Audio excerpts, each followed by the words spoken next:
네, 끝내주는 경제 2부, 끝내주는 인터뷰 시작합니다. 제 옆에 홍대선 작가님 나와주셨습니다. 어서 오세요. 안녕하세요. 네, 반갑습니다. 책을 네. 작가님이시니까 네, 책을 많이 쓰신 걸로 알고 있는데 네. 주로 어느 분야를 많이 쓰셨습니까? 저는 이제 역사와 철학 분야에서 책을 써온 인문 작가고요. 지금까지는 성적표로 봤을 때 대표작은 한국인의 탄생이라는 한국인의 책이 탄생. 대표작이 될 것 같습니다. 네, 한국인의 탄생. 네. 제가 유튜브를 통해서 작가님 뭐 말씀하시는 것도 재밌게 듣고 했는데 감사합니다. 오늘 드디어 이렇게 만나 뵙게 됩니다. 그나저나 아주 최근 뭐 이건 공적이긴 합니다만 진짜 보수 이재명 네. 네, 이 책도 쓰신 것 같아요. 다른 분들하고. 네. 그런데 지금 6, 7, 8 한 3개월 조금 지난 거죠. 이재명 대통령 된 지. 네. 한 100일 정도 지나고 있는데 어떻게 평가를 하세요? 진짜 보수 맞습니까? 네. 제가 이제 진짜 보수 이재명이라고 이제 이 제목을 제가 지었는데 네. 진짜 보수라고 하는 것은 우리나라 사람들이 보수는 이렇고 진보는 이럴 것이다라고 생각하는 정치적 상상이 있어요. 그 상상에서 벗어나 있다라는 뜻으로 진짜 보수란 표현을 쓴 거거든요. 네. 예, 원래 우리나라의 이제 보수의 근간이라고 하면 이제 아무래도 박정희주의일 거예요. 그럼 우리가 박정희라고 하는 사람을 물론 그 사람이 죄업도 많이 지었죠. 어쨌거나 이 사람의 공과가 있는데 네. 이 사람의 공과 중에 그 공을 봤을 때 네. 사실은 의료보험도 그렇고 네. 그다음 새마을운동도 그렇고 이 집단 노동과 집단 분배라고 하는 공산주의적인 사회주의적인 부분이 굉장히 많았어요. 그렇기 때문에 박정희는 그러면은 박정희를 보수라고 부르고 박정희가 만약에 진짜 보수라면 좌적인 것이나 우파적인 것이나 네. 경제 성장에 이 급속한 경제 성장에 도움이 되는 것이라면 다 끌어다 쓰는 것이 그것이 박정희주의라고 하고 그것이 박정희주의가 보수주의라고 한다면 그거 진짜 보수가 아니겠느냐라고 하는 발상의 전환부터 시작을 했던 것이거든요. 네, 네. 프랑스, 영국, 독일, 미국 같은 나라와 네. 우리나라가 보수와 진보를 나누는 기준이 달라요. 우리나라는 굉장히 역사가 이제 뒤틀리면서 인물 중심이에요. 인물 중심. 인물 중심. 네. 가령 김대중 고 전 대통령 같은 경우는 우리나라 역대 대통령 중에 가장 미국식 민주주의자이고요. 정말 미국식 자유시장 경제주의자예요. 네, 네. 그런데 빨갱이 소리 듣잖아요. 그러니까 인물 중심이에요. 나중에 사상 검증까지 했잖아요. 그럼요. 네. 예, 이런 것들인데 네. 그래서 아까 이제 질문으로 다시 되돌아가면 네. 한미 정상회담을 했을 때 그 직전에 많은 사람들이 걱정하고 또 기대를 했죠.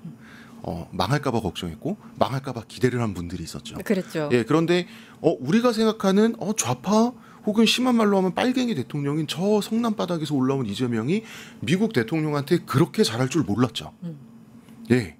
이게 뭐냐면 저는 하나도 놀라지 않았어요. 실용 국익 위주일 거라고 생각했거든요. 네. 우리나라가 미국과 중국 사이에서 줄다리기를 하고 섬타기를 잘 해야 되지만 결국 외교는 원교 근공의 원칙을 벗어날 수가 없거든요. 친구는 멀리, 네. 적은 가까이. 그러면 미중 대결 갈등 구도가 거의 전쟁과 비슷하게 이제 치달아가서 팡하고 터지면서 승자가 나눠질 때 우리가 어디를 배신하고 어디 편에 서야겠어요. 그 답은 정해져 있거든요. 네. 예, 우리는 미국과 중국 중에 하나를 선택해야 된다면 미국을 선택해야 되고 그래서 저는 이재명은 미국을 선택할 것이다. 왜? 무조건 이 사람 실용주의거든요. 네. 국익 중심. 선택했잖아요. 네. 사람들이 놀랐어요. 사람들은 지지자들이나 반대자들이나 자기가 생각하는 가상의 이재명을 지지하거나 반대해왔던 거죠. 뭐 기내 그리고 간다. 한마디 더. 네. 그리고 제가 이걸 보면서 유럽 사람들이 반은 저런 비열하고 비참한 아부꾼이 다 있나라고 하고 나머지 반은 저렇게 하면 되네 하고 네. 딱 현타가 오면서 굉장히 감탄했다 그러거든요. 네. 그래서 제가 한마디 하고 싶어요. 네. 이 유럽 놈들, 이 중도권들아 봤냐? 이것이 2000년 넘게 중국이라고 하는 대제국 옆에서 정체성을 잃지 않고 보존하는 데 성공한 왕국의 위험이라는 거거든요. 아니 황제 폐하께서 아부를 좋아해? 아니 아부를 하면 되죠. 아부엔 돈이 들지 않는다. 네, 네.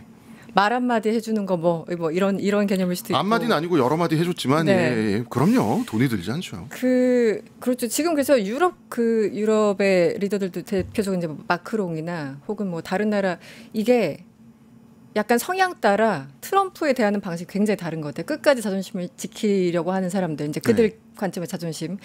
트럼프 다루는 법 우리 알잖아. 그 앞에서 아부 몇 마디 해주면 훨씬 얻을 게 많은데 그래서 그럼요. 그 안에서도 약간 분화가 일어나는 것 같습니다.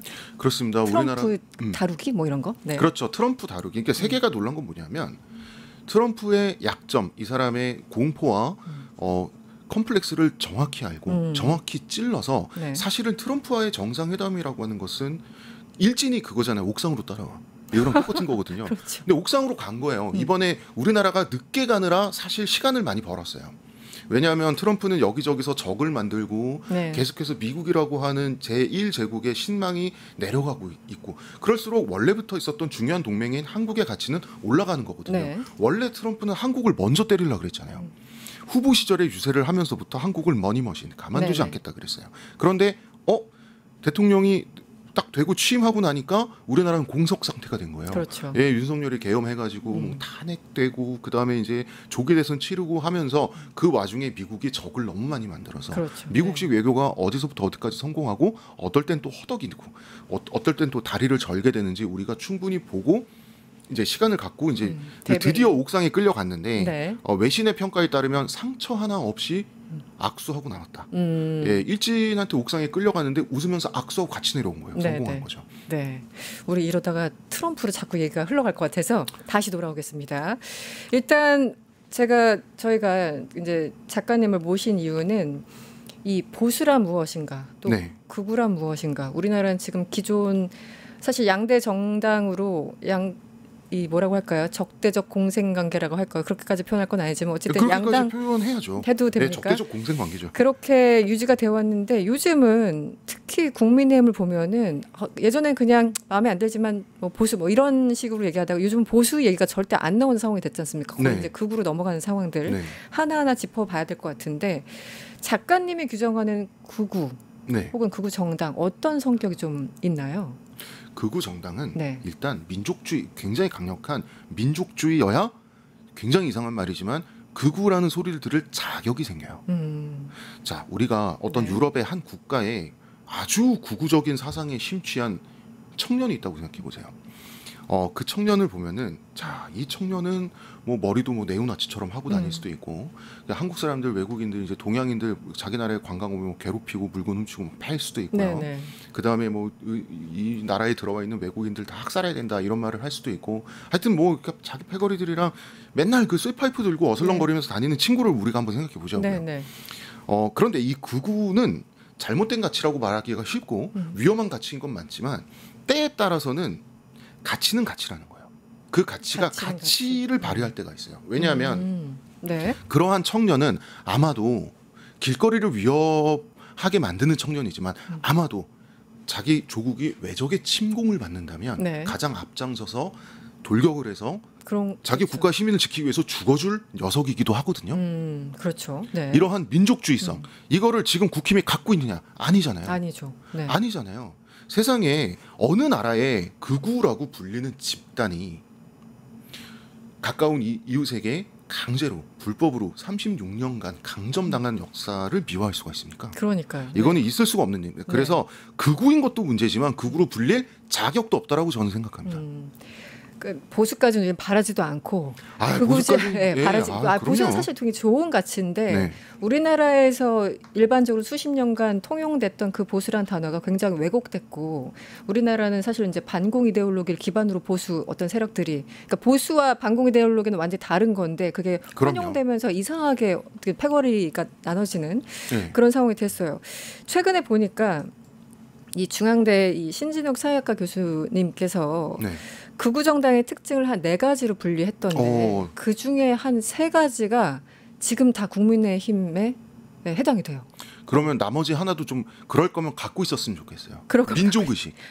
아니 그게 민족주의 이런 거라도 좀 갖고 있었으면 좋겠어요. 이 원래 분류가 이제 국민의힘이 이렇게까지 될 거는 아니었는데 그 전에 이제 분류를 해놓으신 게 뭐냐면 1번이 해당이 안 된다고 하는 게 당의 공식 목표와 정강 정책이 극우적이다. 그런데 이거는 이미 뭐 수년 전에 만들어 놓은 거니까 해당이 안 되고 나머지는 예를 들어 극우적 정치 활동을 하고 극우 단체들과 협력한다.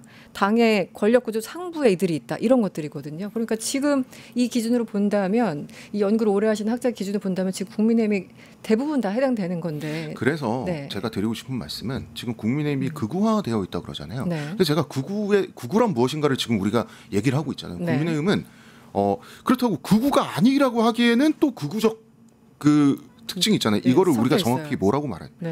극우화가 아니라 국민의힘은 개토화되고 있다라고 해야 돼요. 개토화되고 있다. 개토화되고 있다. 그렇게 제가 쓰시는군요. 딴지일보 출신이거든요. 네네. 인터넷 언론 1호예요. 제가 딴지일보 출신이라서 어떤 팬덤이나 어떤 특정 게시판이 어떻게 흥했다가 어떻게 개토화되면서 몰락하는지를 제가 다 봤어요. 네. 그 역사를 다 봤어요. 네. 국민은 똑같아요.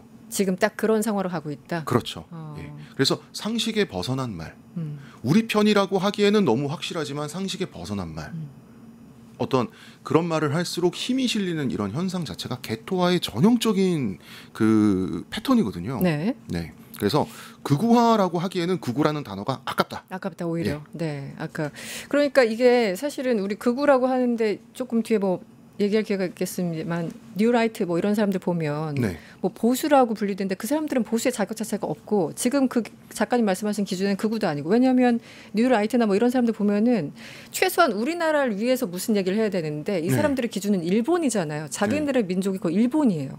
그렇다면 그러니까, 아까 말씀하신 그 유럽의 그 청년과도 완전히 또 격이 다른 사람이 돼버린 거잖아요. 네. 그렇죠. 그 청년만 못하죠. 그렇죠. 그 네. 네오나치 차라리. 헤어스타일하고 쇠파이프 들고 다니는 몸에 나치 문신하고 네네. 그 유럽의 청년만 못한 거죠. 그렇죠. 예. 네, 그 기준을 예. 본다면. 도덕적으로 정신적으로 더 건강하지 못한 겁니다. 국힘이. 이거는 뭐 너무 한 거 아니냐고 저한테 해봐요. 제가 제가 국힘에 뭐 한 거 있습니까? 자기들이 지금 그러고 있는데.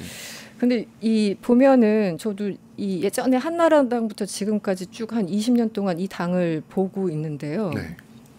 그냥 보수와 극우 사이에서 약간 반공 이데올로기는 항상 우리나라에 어딘가에 존재하는 상당히 정치적으로 지지를 받는 그런 거니까 그렇게 존재해 왔는데 최근에 윤석열의 친위 쿠데타를 네. 거치면서 갑자기 저는 사실 이름도 몰랐던 전환길이 등장하면서 아우, 예.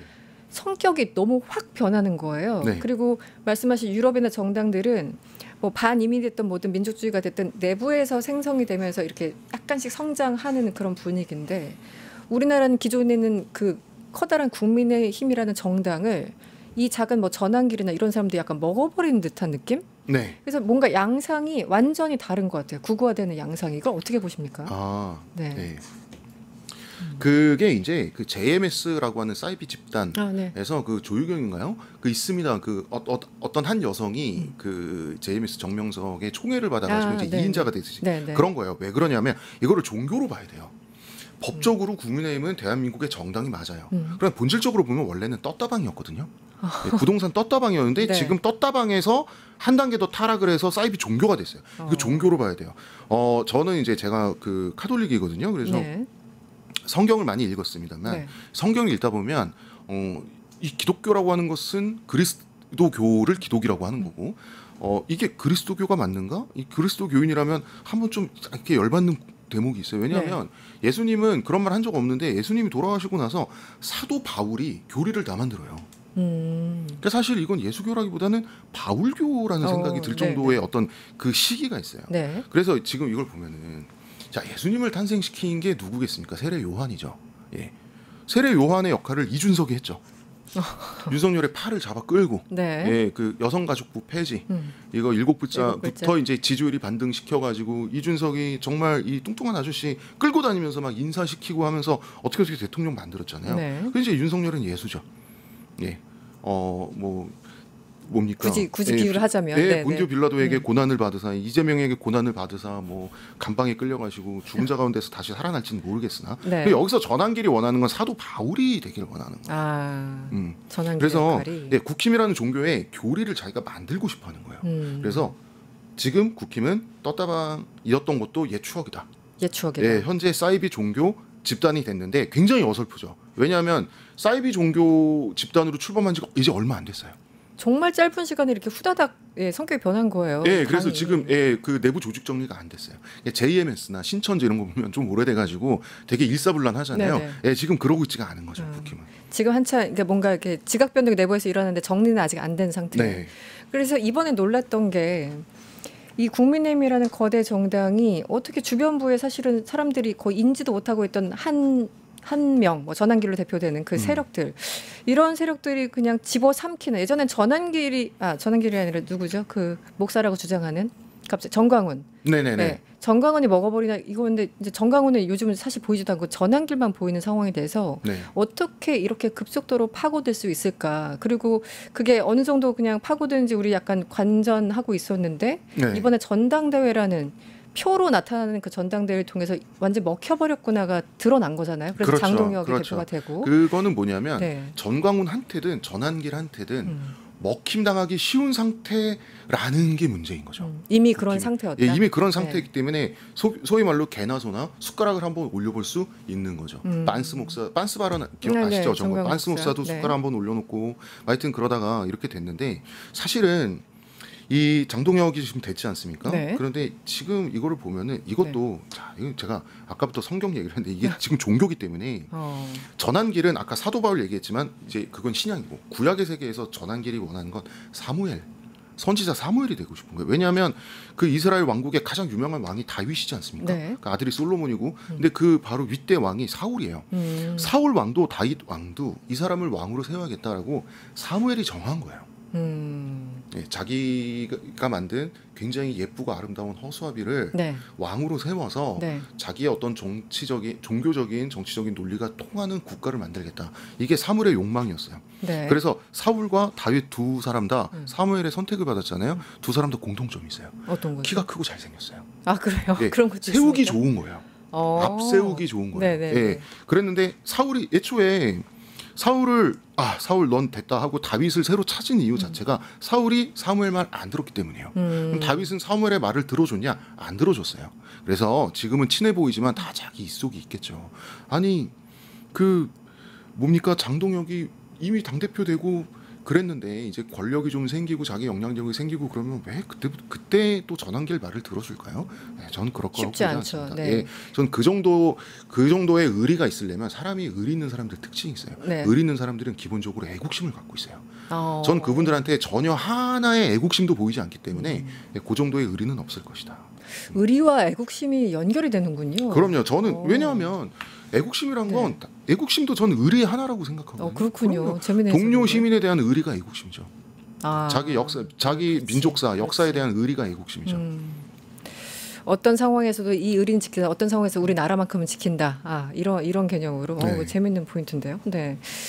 그래서 하여튼 뭐 이제 뭐 여러 가지 이게 극우냐 보수냐 아니면 그것도 아니냐 여러 가지 이제 개념적으로 정리를 해보는 것도 중요하지만 그래서 어떻게 될 것 같으세요? 왜냐하면 너무 큰 정당이 네. 전환길이라는 어떤 저런 사람으로 약간 수렴되고 이번에 그 지지를 받은 사람이 대표로 되고 이런 과정들을 보면서 네. 참담하고 저 정당을 어쨌든 있으니까 뭐 네. 인정은 해야 되는데 네. 이재명 대통령도 어쨌든 있으니까 야당 대접을 해야 된다고 얘기를 하는데 우리나라 정치는 너무나 불행한 상황이잖아요. 너무나 불행한 상황이죠. 네.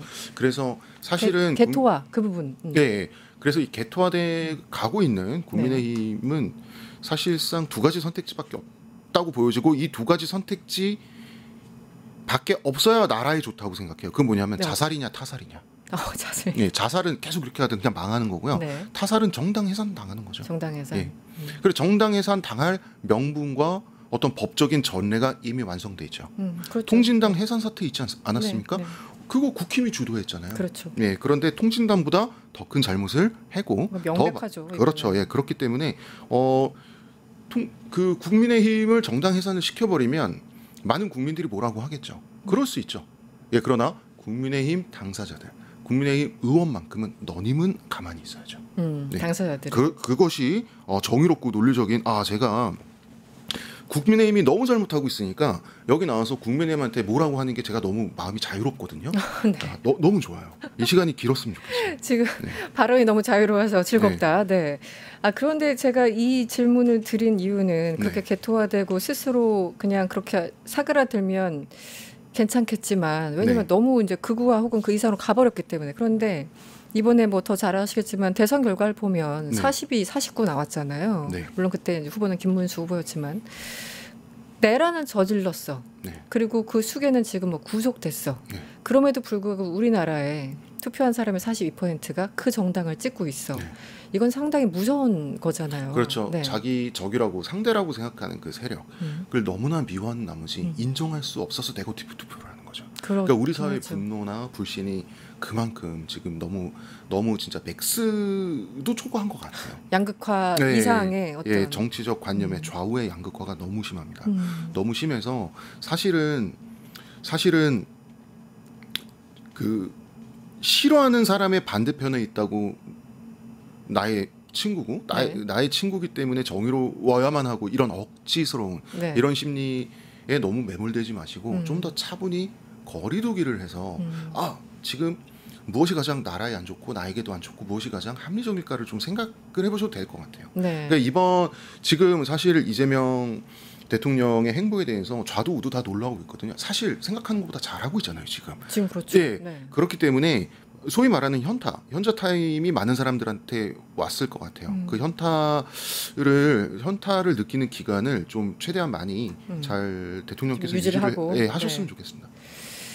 그러니까 이재명을 싫어할 수 있고 민주당을 싫어할 수 있어요. 그렇다고 해서 불법 개헌, 내란을 일으킨 정당을 옹호한다는 건 그건 다른 장르인 거잖아요. 다른 장르죠. 네, 그런데 이번에 42%라는 숫자가 나와서 그게 사실 굉장히 좀 충격을 받은 분들이 굉장히 많고 저를 포함해서 네, 그렇습니다.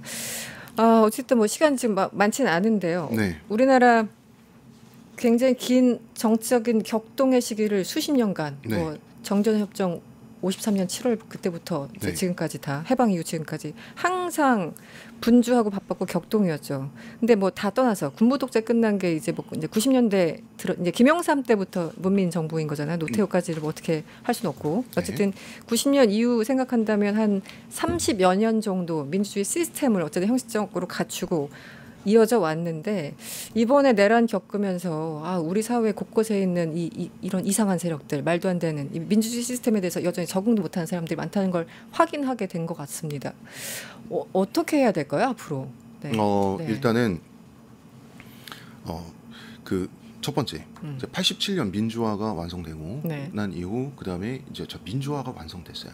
민주화가 완성돼서 이제는 진보 대통령이 나와야 되는데 DJ 당선됐어요. 근데 DJ는 DJP 연합으로 단성됐잖아요. 그렇죠. 9세대 기득권 그 정치 세력이라고 할 수 있는 김종필과의 연합으로 돼서 이제는 순수 100% 대통령이 나왔으면 좋겠어 라고 했더니 노무현 대통령까지 배출을 했어요. 네. 이 진보 운동권 세력이. 그렇죠. 그러면은 거기에 대해서 약간 좀 낙천성을 느꼈나? 그래서 이분들이 뉴라이트를 너무 내버려둔 문제가 있습니다. 사실 싹을 잘랐어야 돼요. 그 정말 험악한 고성이 오갈 수도 있는 그런 토론에 여러 번 많은 분들이 뛰어들었어야 되는데 저 노인네들 헛소리하다 저러고 돌아가시겠지. 저러고 말겠지 했더니 우리가 뉴라이트 사상에 젖어서 그것대로 행동을 해서 막대한 국익에 손해를 입히는 대통령이 실제 배출됐어요. 우리나라에. 네. 그게 첫 번째고 두 번째 제가 드리고 싶은 말씀은 어쩔 수가 없다. 뭐냐면 그 윤석열 뭡니까 그 개엄한 거 보면 사고방식이 80년대에 가 있잖아요. 그렇죠. 사고방식이 80년대에 가 있어요. 멈춰 있어요. 그러니까 전두환이 했던 것을 똑같이 하려고 했다 실패한 거잖아요. 세상은 변했는데. 근데 생각을 해보면 지금 우리는 다른 나라가 200년에 걸려서 할 것을 우리는 60년에 했다라고 보통 표현을 하죠. 근데 실제로 다른 나라는 300~400년이에요. 우리가 그 200년도 독일 기준으로 얘기하는 거예요. 독일 기준으로. 네, 그 산업혁명 뒤따라잡았던 나중에.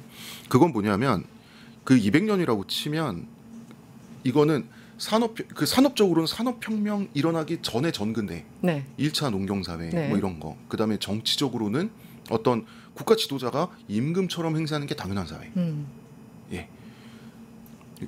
그런 사회를 겪었던 사람과 지금 21세기 선진국 국민으로서의 세대가 다 살아있어요. 다 살아있다고. 다 살아있다고. 그러니까 우리는 다른 나라가 200년 거치고 60년을 거쳤어요. 그래서 200년 전, 100년 전의 사람은 지금 다 돌아가셨어요. 네네. 그렇죠. 그렇기 때문에 이 급변하는 발전된 진보된 세상과 그 유리되어 있는 그 어색한 이제 완전 시대착오적인 생각을 가진 사람들은 지금 원래 다 무덤에 있어야 돼요. 그런데 우리나라만큼은 너무나 빨리 선진국이 됐기 때문에 조선시대적인 사고를 한 사람, 군부독재를 당연하게 받아들이는 사람도 지금 100세 시대라 가지고 다 건강해요. 그 등산 가면 그 막 이런 거 있죠. 거꾸로 걷고 계시고 그 나무에 등 탕탕 이렇게 하고 계시고 건강합니다. 그 막걸리 드시고 그래서 저는 이러한 어떤 우리가 지금 이렇게 선진국이 됐는데 갑자기 우리에게 닥치는 이런 정말 참담한 후진국스러운 모습들 이런 거는 전체적으로 보면 우리가 급속한 성장에 발생하는 세금이다. 그러니까 그 압축 이건 성장이 역사적 세금이라고 생각해요. 그렇죠. 그러니까 경제적으로 압축 성장은 좋은데 이 네. 정치적으로나 사회적으로나 이거는 시간이 이제 필요하잖아요. 그렇죠. 네, 논리적인 자, 거는 네. 그런데 우리가 연봉이 높아지면 세금이 많이 내지 않습니까? 그런데 세금은 정말 싫지만 세금 내기 싫다고 나는 세금 내기 싫으니까 돈 안 벌 거야. 이건 말이 안 되죠. 안 되죠. 돈은 네. 많이 벌면 벌수록 좋죠. 우리도 30년 만에 산업화, 30년 만에 민주화, 이 도합 60년에 성공을 했기 때문에 지금 이렇게 살잖아요. 네. 그래서 세금 자체는 기분이 나쁘고 너무 싫은 거지만 네. 우리가 그런 세금을 낼 수밖에 없는 현상에 대해서는 그렇게 나쁘게 생각할 게 아니다. 우리가 지고 가야 될 짐이라는 거예요. 네. 윤석열과 그 윤석열을 추종하는 세력이란 건 우리가 세금이라고 생각하고 우리가 어깨에 지고 미래를 향해서 걸어가야지 어쩌겠습니까? 주저앉을 수는 없잖아요. 네. 그래서 마지막으로 한 말씀 좀 질문을 드리고 싶은데 네. 요즘 이제 다시 보면서 아까 뉴라이트 말씀을 잠깐 해주셨는데 뉴라이트 그냥 저러다 말겠지 하고 그냥 가만히 있었더니 나중에 이제 박근혜 때 국정교과서 나와 그 최근에 또 리박스쿨 나와 하면서 정말 세포처럼 곳곳에 스며들고 암약하고 있는 사람들이 많더라고요. 네. 그리고 또 하나 있죠. 우리 일베 자기네들끼리 저러다 말겠지 했는데 그런 사람들이 엄청나게 커졌고 사실 우리나라를 치면 뭐 이준석으로 대표되는 그런 정치적인 뭐 어떻게 봅니까? 제 표현으로 이다나 뭐 이런 느낌인데 네. 그러니까 작가님 보시기에 이걸 적극적으로 막지 않으면 적극적으로 개입하지 않으면 훨씬 더 커질 것이다 일이. 그렇게 보시는 건가요? 기본적으로 그거의 어떤 이 사이즈나 이런 것들 그렇죠, 봤을 때? 그렇죠. 그러니까 네. 그 조기 진압을 할 거는 해야 되는데 그 뉴라이트는 왜 조기 진압을 했어야 되냐고 제가 말씀을 드리냐면 네. 뉴라이트 사상은 반국가적이고요, 반민족적이고요. 그렇죠. 예, 그거는 사회 해악을 끼치고요. 그건 악해요. 그리고 거짓말이에요. 그렇기 때문에 밟아야 되는데 이제 어떠한 정치인을 선택하는 애들을 뭐라고 하는 건 우리가 굉장히 조심해야 된다. 물론 이준석은 그 젓가락 발언으로 정말 이제 그 지금 위기입니다. 그렇죠. 앞으로 몇 년간 위기일 거예요. 그걸 극복을 해야 되거든요. 이준석 얘기 잠깐 할게요. 지금 우리 시간이 얼마나 남았죠? 시간이 한 2분 괜찮아요. 한 3분? 네. 3분이요? 그 이준석은 그걸 한 거예요. 어차피 대통령이 될 수밖에 없는 사람을 네. 공격하는 것으로 자기 인지도, 존재감을 확실하게 쌓아놓고 다음 대선, 다다음 대선을 바라보겠다라고 했는데 그 슈퍼마리오라는 게임 있지 않습니까? 네네. 그 횡스크롤 게임.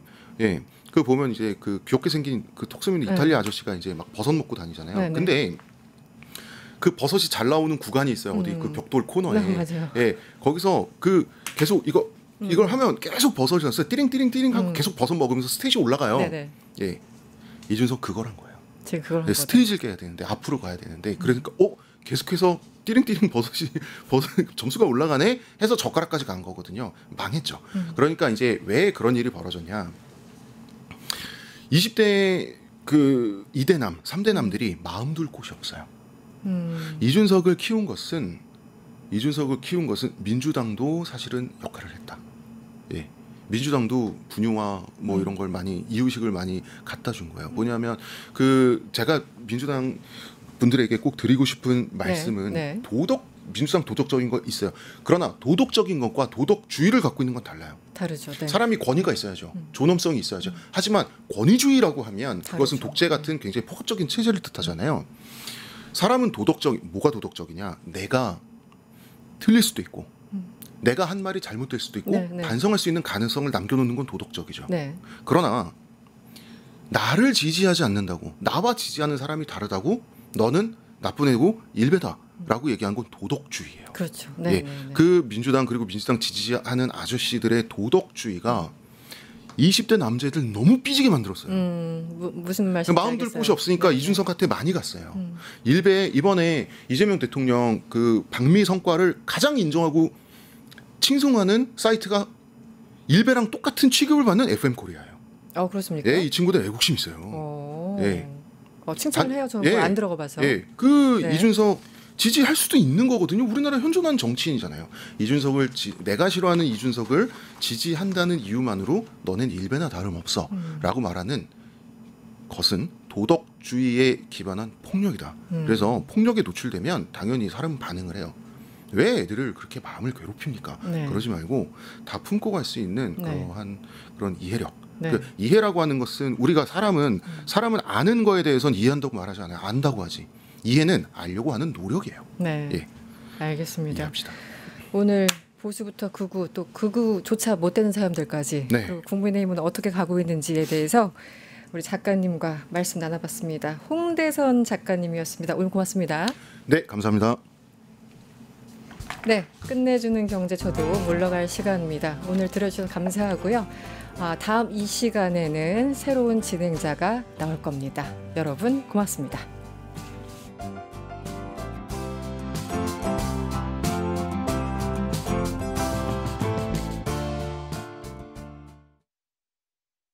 파파파파 증권홍합